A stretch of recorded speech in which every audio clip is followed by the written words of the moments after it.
Joe Biden's final job report is out, and it's a doozy, a veritable orgy of revisions, kicking off with a massive Bureau of Labor Statistics revision that wiped out 589,000 imaginary jobs the Biden administration had been propping up until the election. Every single month of 2024 was revised down, and keep in mind, this is not the whole story. The Philly Fed thinks there's another 800,000 fake jobs lurking in the sweet nothings of Biden's finest government statisticians. Trump's new chief economist Kevin Hassett summed it up, quote, "The Biden job market was way worse than markets thought. There is a lot of cleaning up to do."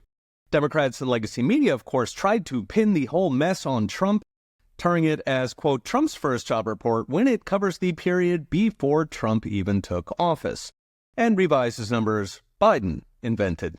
Now, even more concerning than the revisions was job composition.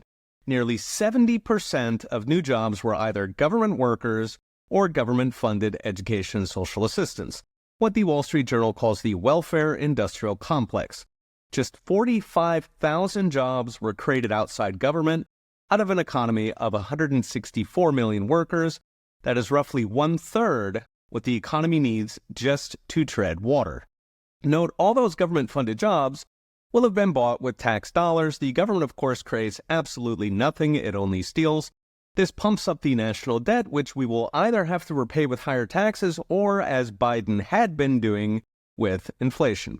Once again, full-time jobs were replaced by part-time jobs, a theme under Biden. Government counts both as a job, of course, but most people take part-time jobs because they can't find a full-time job, and yet they still need to eat. Finally, the report found that precisely 99.2% of new jobs in January went to foreign-born workers. Just 0.8% went to the native-born, who make up 4/5 of Americans' population and, in theory, 90% of America's voters, in case Dems wonder why they lost. So what's next? Brought to you by Unchained.com. Warren Buffett famously quipped that when the tide goes out, we see who's swimming without a suit.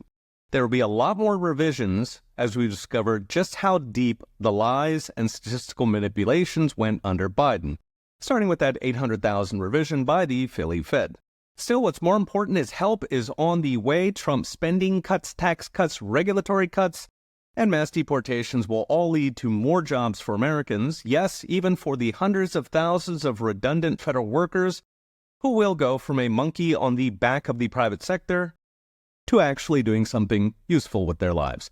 So in the coming months, expect a lot of the numbers to get much worse on paper with the revisions, even as our job market starts healing, reversing Biden's handlers' wholesale government takeover, and freeing Americans to get back to making things again.